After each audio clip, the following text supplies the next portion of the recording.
Hi everyone, we are going to read our next chapter in the story of Diary of a Wimpy Kid, Roderick Rules. This was your choice for our Just for Fun read. We will get started on Tuesdays. It says Tuesday right there. When I got to school today, everybody was acting all strange around me, and at first I didn't know what was up. Then I remembered. I still had the cheese touch from last year. I got the cheese touch in the last week of school, and over the summer I completely forgot about it. The problem with the cheese touch is that you've got it until you can pass it on to someone else. But nobody would even get within 30 feet of me, so I knew I was going to be stuck with the cheese touch for the whole school year. Luckily, there was a new kid named Jeremy Pindle in homeroom, so that took care of that problem.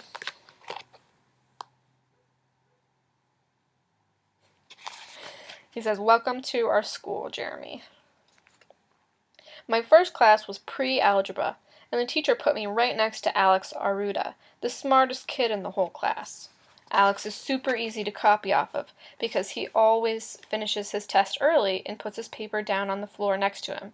So if I ever get in a pinch, it's nice to know I can count on Alex to bail me out. That's odd. Kids whose last names start with the first few letters of the alphabet get called on the most by the teacher, and that's why they end up being the smartest. Some people think that that's not true, but if you want to come down to my school, I can prove it.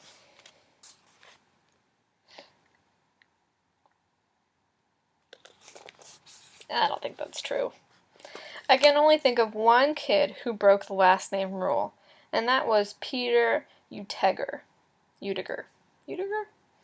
Peter was the smartest kid in the class all the way up until the 5th grade.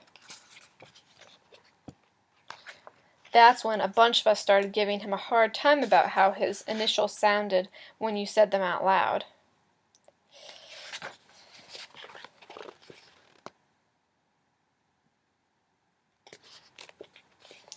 These days, Peter doesn't raise his hand at all, and he's pretty much a C student.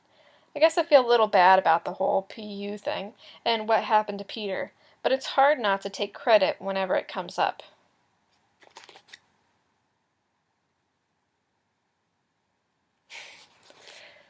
Anyway, today I got pretty decent seats in all my classes except 7th period history. My teacher is Mr. Huff, and something tells me he had Roderick as a student a few years back. It says, "Mr. Jeffrey, you'll be sitting in the chair next to my desk." Alright, and that's Tuesday for you. So tomorrow, check back for the video for Wednesday. There we go. You guys can see it. So we'll start on Wednesday for tomorrow. Should I read another chapter, you think? Or another section? That was pretty short, right? Yeah, I'll go ahead and read another one. That's okay. So, Wednesday. Mom has been making me and Roderick help out more around the house, and now the two of us are responsible for doing the dishes every night. The rule is that we're not allowed to watch any TV or play video games until all the dishes are done. But let me just say that Roderick is the worst dishes partner in the world. As soon as dinner is over, he goes upstairs to the bathroom and camps out there for an hour, and by the time he comes back downstairs, I'm already done. Does anybody have a sibling that does something like that? I hope not. But if I ever complain to Mom and Dad, Roderick always pulls out the same lame excuse.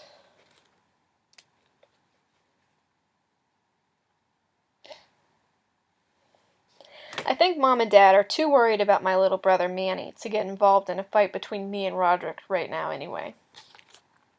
Yesterday, Manny drew a picture at daycare, and Mom and Dad got really upset when they found it in his backpack. Mom and Dad thought the picture was supposed to be of them, so now they're acting all loving in front of Manny. That was the picture he drew. I knew who it was really supposed to be a picture of. So that's his mom and dad. Who do you think the picture was supposed to be of? Probably him and Roderick. We got into a big blowout over the remote control the other night, and Manny was there to witness the whole thing. Mom and Dad don't need to find out about that. We'll do one more and then we'll be done. Okay, so let's do for Thursday. Another reason my summer was kind of lame was because of my best friend Rowley was on vacation pretty much the whole time. I think he went to South America or something, but to be honest with you, I'm not really sure. I don't know if this makes me a bad person or whatever, but it's hard for me to get interested in something in other people's vacations.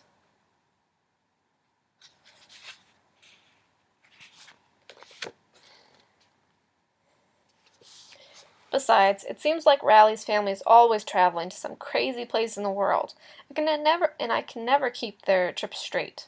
The other reason I don't care about Rowley's trips is because whenever Rowley comes back from one of his vacations, he always crams it down my throat.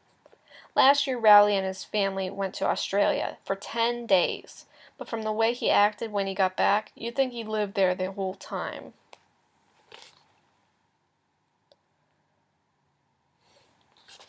Another thing that's really annoying is that whenever Rowley goes to some new country, he gets it into whatever fad is going on over there.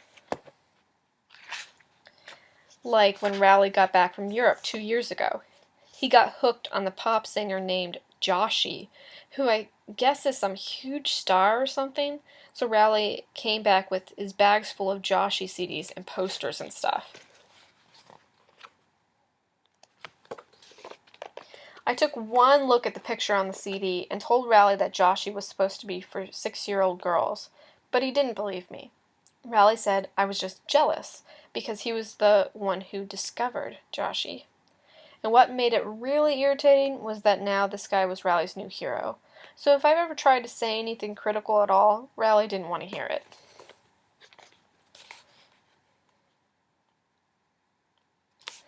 Let's see, Joshy says you should respect your parents and follow your dreams.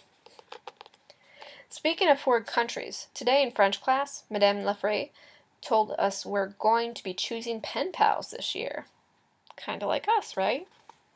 When Roderick was in the middle school, he had a 17-year-old girl from Holland as his pen pal. I know because I've seen the letters in his junk drawer.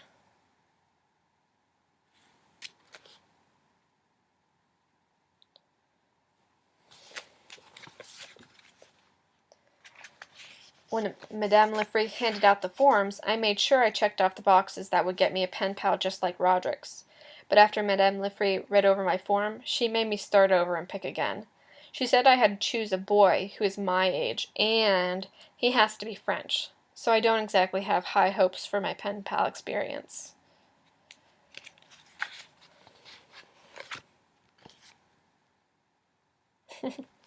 So we'll see what happens to him in the next chapter, or on the next day on Friday. Alright, so I will have another video posted for tomorrow for finishing up our story, well, going through our story. It's a pretty easy read, so if you guys like this book, check out the other ones. There's quite a few more. Maybe we'll take a look at them tomorrow. Okay? Bye, everyone. Have a good day.